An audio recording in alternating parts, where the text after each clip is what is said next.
Bab 268. Begitu membenciku. Suara yang rendah dan mempesona membawa rasa malas, tanpa persiapan masuk ke dalam telinga Clairsen. Clairsen tertegun beberapa saat, dengan cepat bereaksi. Ini, suara Coldenye. Orang yang memeluknya adalah Coldenye. Clairsen dengan cepat menoleh, benar saja melihat wajah Coldenye yang sangat dekat. Hanya saja kali ini dia memejamkan mata, ekspresinya seperti masih belum bangun dari mimpi. Diam sesaat, Clairsen baru dengan cepat bereaksi, bukankah dia sedang bermimpi? Kenapa di dalam mimpi bisa ada Coldenye? Berpikir sampai sini, Clairsen tak tahan mengulurkan tangan mencubit pipinya sendiri. Sangat sakit. Clairsen mengernyitkan kening, air matanya hampir keluar. Bila begitu sakit, apakah ini kenyataan? Namun, bagaimana dia bisa tiba-tiba berada di rumah pantai, di sisinya masih ada Coldenye, gambaran seperti ini dilihat bagaimanapun rasanya tidak nyata. Akhirnya Clairsen mendekat ke wajah Coldenye, mencubit dengan keras wajahnya. Bila dia tidak sakit, maka seharusnya ini sedang bermimpi. Dia mencubit keras pipi Coldenye. Coldenye mendengus kesakitan, lalu bulu matanya bergetar, membuka mata. Matanya hitam dan dalam, seperti lautan dalam yang tak berujung, namun karena baru terbangun, jadi di dalamnya masih membawa sedikit rasa kabur. Clairsen perlahan menarik kembali tangannya, dengan menggemaskan bertanya, "Apa? Sakit? Apa sakit?" Coldenye sedikit memicingkan mata, dengan suara dingin berkata, "Pagi-pagi sedang berbuat apa?" Selesai bicara, dia mengulurkan tangan memeluknya masuk ke dalam pelukannya, menundukkan kepala mendekat, menurut sedikit, tidur lebih lama lagi. Clairsen dipeluk ke dalam pelukannya, pipinya menempel ke dadanya, mendengarkan suara jantungnya berdebar. Clairsen mengerjapkan matanya dengan keras, dia tidak tahan mengulurkan tangan menunjuk ke dadanya dan menggoresnya. Ada suara jantung, jadi ini adalah kenyataan. Memikirkan sekali lagi, Clairsen merasa jantung Coldenye tiba-tiba berdebar lebih cepat lagi.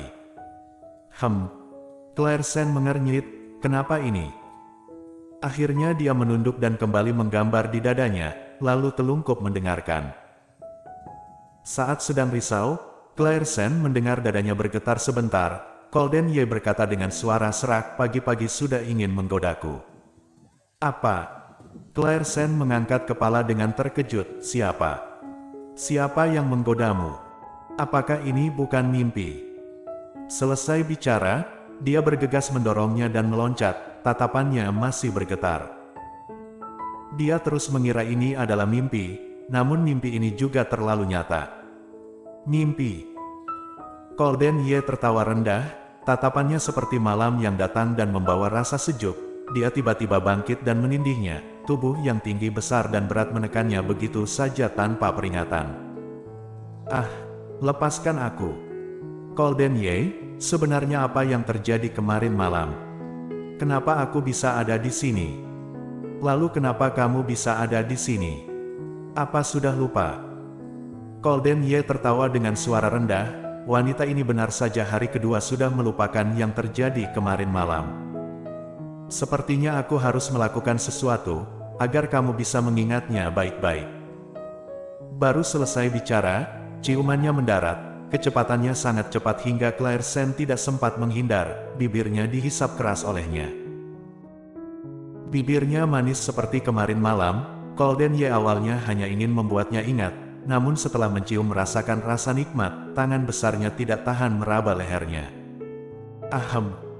Clairsen berseru terkejut, langsung menggigit bibir bawah Coldenye. Coldenye mundur dengan kesakitan, dengan tidak senang menatapnya. Apa sekarang sudah mengingat? Adegan ciuman barusan memprovokasinya. Clairsen akhirnya teringat beberapa ingatan, namun juga hanya kepingan, sama sekali tidak ada gunanya. Tapi yang bisa dipastikan adalah, kemarin malam dia kembali diperlakukan tidak senonoh oleh Coldenye. "Bajingan!" Dia memakinya, lalu mendorongnya. Colden Ye berbaring di sisinya. Claire Sen bergegas bangkit, menyadari bajunya sudah diganti. Dia bergegas berlari keluar kamar sambil bertelanjang kaki. Colden Ye juga tidak mengejarnya. Tempat ini, bukan ingin keluar maka bisa keluar. Paling tidak, dengan sifatnya seperti ini, seharusnya tidak dapat menemukan jalan. Hei, wanita bodoh.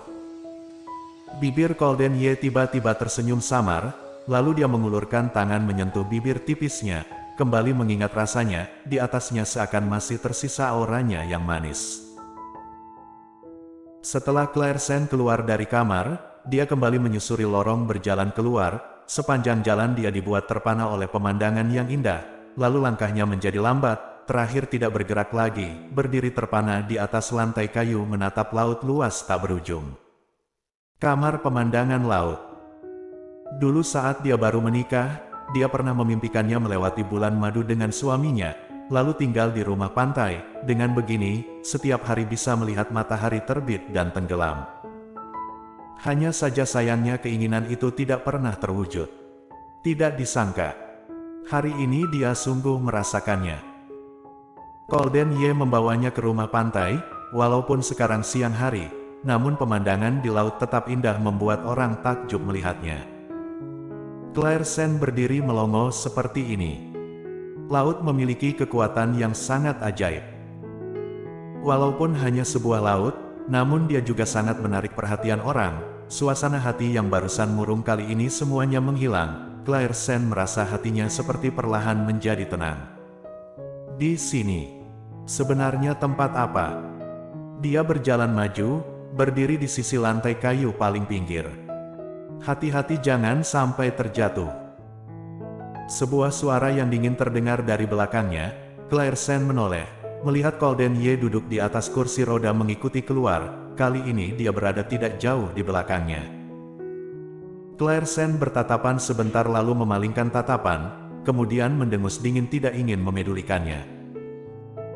Laut luas yang begitu cantik, dia seharusnya tinggal lebih lama untuk menikmati baru benar. Marah dengannya, sama saja membuang waktu dan hidup. Berpikir sampai sini, Claire Sen berbaring di kursi di samping. Di sebelah kursi ada payung. Setelah berbaring kebetulan menutupi cahaya yang terik, membuatnya bisa dengan nyaman membuka mata menatap laut. Suara roda bergerak mendekat. Claire Sen berkata, "Bila kamu kemari aku akan pergi." Lalu suara roda berhenti. Colden Ye menatapnya sambil mengernyit dari tempat beberapa langkah jauhnya darinya, "Begitu membenciku." "Benar." Claire Sen membalas keras, "Pokoknya bila kamu kemari aku akan pergi." Colden Ye menghirup napas dalam-dalam, selanjutnya tersenyum, "Wanita bodoh, kamu harus tahu dengan jelas, di sini adalah wilayahku. Aku ingin pergi kemana maka pergi kemana, apalagi kamu kira kamu bisa menahanku. Aku tahu, aku tidak akan menahanmu." Claire Sen sekalian berdiri, mengepalkan tinju bertatapan dengannya, "Tapi kamu juga tidak bisa menahanku bukan? Jadi aku katakan, bila kamu kemari, aku akan meninggalkan tempat ini. Pokoknya aku tidak ingin ada di tempat yang sama denganmu." Tatapan Colden Ye menatapnya lama dengan dingin, terakhir seperti berkompromi. "Baik, kamu di sini melampiaskan amarah. 20 menit lagi aku akan meminta mengantarkan sarapan kemari." Selesai bicara, dia sungguh membalikkan badan dan pergi. Claire Sen membuka mulut dengan sedikit aneh. Colden Ye, kenapa tiba-tiba berubah menjadi mudah diajak bicara? Bersambung.